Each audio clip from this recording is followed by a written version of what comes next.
Hey everyone, I'm Jack Ferdman, and this is Rewatching Oscars Movie Minute. It's Surprise Sunday!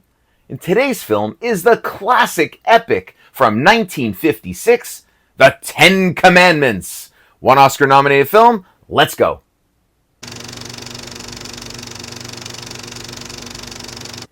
Now, The Ten Commandments was directed by Cecil B. DeMille and stars Charlton Heston, Yul Brynner, Edward G. Robinson, Anne Baxter, and Yvonne De Carlo. Now, there are films you watch at Christmas time. There are some that scream summer blockbuster. And then there's a film that becomes synonymous with Easter and Passover. And of course, I'm talking about The Ten Commandments. It's been a tradition for as long as I can remember. Now, we all know the story. The journey of Moses, a Hebrew infant sent down the Nile in a basket to avoid death, only to be raised in Pharaoh's palace. Years later, he leads the Hebrew people out of Egyptian slavery across the desert and towards the Promised Land, encountering 10 devastating plagues, a parting Red Sea, and of course, receiving the 10 Commandments. This movie is big, no surprise. It's directed by Cecil B. DeMille. He didn't just make movies, he made spectacles. And say what you want, he's committed fully to telling the biblical saga with the massive scope it deserved. That's part of why it still resonates. Now, let's be honest. The cheesiness flows here freely. The overacting is off the charts, led by Charlton Heston's thunderous Moses, Yul Brynner's intense Pharaoh Ramses, and especially Edward G. Robinson, who is wildly miscast and unintentionally hilarious.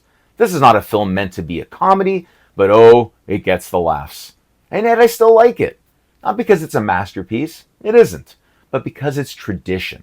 Every year I find myself sitting through the whole thing, smiling at the awkward line readings, wincing at the now dated special effects. Yes, the Red Sea parting looks clunky. And shaking my head at the dramatic stares and speechifying. Still, there's much to admire. DeMille's total commitment to entertain is infectious. Loyal Griggs cinematography is striking, especially in its rich use of color. And Elmer Bernstein's majestic score is absolutely iconic. And believe it or not, DeMille actually directed an earlier version of the Ten Commandments back in 1923, a silent film that in many ways told the story even more concisely.